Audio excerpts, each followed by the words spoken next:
അധ്യായം 23. ബാലാം ബാലാക്കിനോട് പറഞ്ഞു, ഇവിടെ 7 ബലിപീഠങ്ങൾ എനിക്കായി പണിയുക. 7 കാളകളെയും 7 മുട്ടാടുകളെയും കൊണ്ടുവരിക. ബാലാം പറഞ്ഞതുപോലെ അവൻ ചെയ്തു. അവർ ഓരോ ബലിപീഠത്തിന്മേലും ഓരോ കാളയെയും മുട്ടാടിനെയും ബലിയർപ്പിച്ചു. ബാലാം ബാലാക്കിനോട് പറഞ്ഞു, നിന്റെ ദഹനബലിയുടെ അടുത്ത് നിൽക്കുക. ഞാൻ പോകട്ടെ. കർത്താവ് എനിക്ക് പ്രത്യക്ഷനായേക്കാം. അവിടുന്ന് എനിക്ക് വെളിപ്പെടുത്തുന്നതെല്ലാം ഞാൻ നിന്നെ അറിയിക്കാം. ഇത് പറഞ്ഞതിനു ശേഷം അവൻ ഉയർന്ന ഒരു സ്ഥലത്തേക്ക് പോയി. ദൈവം ബാലാമിന് പ്രത്യക്ഷനായി. ബാലാം അവിടുത്തോട് പറഞ്ഞു, ഞാൻ 7 ബലിപീഠങ്ങൾ തയ്യാറാക്കി. ഓരോന്നിലും ഓരോ കാളയെയും മുട്ടാടിനെയും ബലിയർപ്പിച്ചു. കർത്താവ് ബാലാമിനോട് തന്റെ സന്ദേശം അറിയിച്ചുകൊണ്ട് കൽപ്പിച്ചു, ബാലാക്കിന്റെ അടുക്കലേക്ക് മടങ്ങിച്ചെന്ന് പറയുക. ബാലാം ബാലാക്കിന്റെ അടുത്തു ചെന്നു. അപ്പോൾ ബാലാക്കും മൊവാബിലെ പ്രഭുക്കന്മാരും ദഹനബലിയുടെ അരികിൽ നിൽക്കുകയായിരുന്നു. ബാലാം പ്രവചിച്ചു പറഞ്ഞു, ആരാമിൽ നിന്ന് ബാലാക്ക് എന്നെ കൊണ്ടുവന്നു. മോവാബ് രാജാവ് പൗരസ്ത്യഗിരികളിൽ നിന്ന് എന്നെ വരുത്തി. യാക്കോബിനെ എനിക്ക് വേണ്ടി ശപിക്കുക, ഇസ്രായേലിനെ ഭർസിക്കുക. ദൈവം ശപിക്കാത്തവനെ ഞാൻ എങ്ങനെ ശപിക്കും? കർത്താവ് ഭർസിക്കാത്തവനെ ഞാൻ എങ്ങനെ ഭർസിക്കും? പാറക്കെട്ടുകളിൽ നിന്ന് ഞാൻ അവനെ കാണുന്നു. മലമുകളിൽ നിന്ന് ഞാൻ അവനെ നിരീക്ഷിക്കുന്നു. വേറിട്ട് പാർക്കുന്ന ഒരു ജനം, ജനതകളോട് ഇടകലരാത്തൊരു ജനം. യാക്കോബിന്റെ ധൂളിയെ എണ്ണാൻ ആർക്ക് കഴിയും? ഇസ്രായേലിന്റെ ജനസഞ്ചയത്തെ ആര് തിട്ടപ്പെടുത്തും?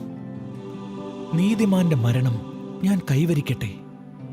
എന്റെ അന്ത്യം അവന്റേതുപോലെയാകട്ടെ. ബാലാക്ക് ബാലാമിനോട് ചോദിച്ചു, നീ എന്നോട് എന്താണ് ഈ ചെയ്തത്? എന്റെ ശത്രുക്കളെ ശപിക്കാൻ ഞാൻ നിന്നെ കൊണ്ടുവന്നു, എന്നാൽ നീ അവരെ അനുഗ്രഹിച്ചു. അവൻ പ്രതിവചിച്ചു. കർത്താവ് തോന്നിക്കുന്ന വചനം ഞാൻ സംസാരിക്കേണ്ടയോ? ബാലാക്ക് അവനോട് പറഞ്ഞു, എന്റെ കൂടെ മറ്റൊരു സ്ഥലത്തേക്ക് വരിക. അവിടെ നിന്ന് നിനക്കവരെ കാണാം. ഏറ്റവും അടുത്ത് നിൽക്കുന്നവരെ മാത്രം കണ്ടാൽ മതി, എല്ലാവരെയും കാണണ്ട. അവിടെ നിന്ന് എനിക്ക് വേണ്ടി അവരെ ശപിക്കുക. അവൻ ബാലാമിനെ സോഫിം വയലിൽ പിസ്ഗാ മലയിലേക്ക് കൊണ്ടുപോയി. അവിടെ 7 ബലിപീഠങ്ങൾ നിർമ്മിച്ചു. ഓരോന്നിലും ഓരോ കാളയെയും മുട്ടാടിനെയും ബലിയർപ്പിച്ചു. ബാലാം ബാലാക്കിനോട് പറഞ്ഞു, നിന്റെ ദഹനബലിയുടെ അരികിൽ നിൽക്കുക. ഞാൻ പോയി കർത്താവിനെ കാണട്ടെ. കർത്താവ് ബാലാമിന് പ്രത്യക്ഷപ്പെട്ടു. അവന്റെ നാവിൽ വചനം നിക്ഷേപിച്ചുകൊണ്ട് പറഞ്ഞു, ബാലാക്കിന്റെ അടുത്ത് മടങ്ങിച്ചെന്ന് പറയുക. അവൻ വന്നപ്പോൾ ബാലാക്ക് മൊവാബ്യ പ്രഭുക്കന്മാരോടൊത്ത് തന്റെ ദഹനബലിയുടെ അരികിൽ നിൽക്കുകയായിരുന്നു. ബാലാക്ക് അവനോട് ചോദിച്ചു, കർത്താവ് എന്താണ് അരുളി ചെയ്തത്? ബാലാം പ്രവചിച്ചു പറഞ്ഞു, ബാലാക്ക് ഉണർന്ന് ശ്രവിക്കുക. സിപ്പോറിന്റെ പുത്ര, ശ്രദ്ധിച്ചു കേൾക്കുക. വ്യാജം പറയാൻ ദൈവം മനുഷ്യനല്ല, അനുതപിക്കാൻ അവിടുന്ന് മനുഷ്യപുത്രനുമല്ല. പറഞ്ഞത് അവിടുന്ന് ചെയ്യാതിരിക്കുമോ? പറഞ്ഞത് നിറവേറ്റാതിരിക്കുമോ? ഇതാ, അനുഗ്രഹിക്കാൻ എനിക്ക് ആജ്ഞ ലഭിച്ചു. അവിടുന്ന് അനുഗ്രഹിച്ചു. അത് പിൻവലിക്കാൻ ഞാൻ ആളല്ല. യാക്കോബിൽ അവിടുന്ന് തിന്മ കണ്ടില്ല. ഇസ്രായേലിൽ ദുഷ്ടത ദർശിച്ചതുമില്ല. അവരുടെ ദൈവമായ കർത്താവ് അവരോട് കൂടെയുണ്ട്. രാജാവിന്റെ അട്ടഹാസം അവരുടെ ഇടയിൽ മുഴങ്ങുന്നു.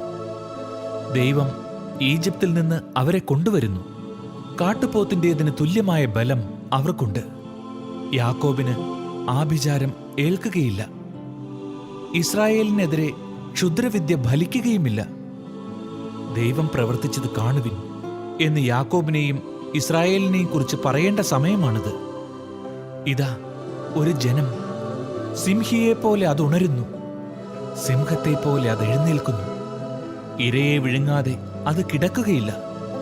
രക്തം കുടിക്കാതെ അടങ്ങുകയുമില്ല.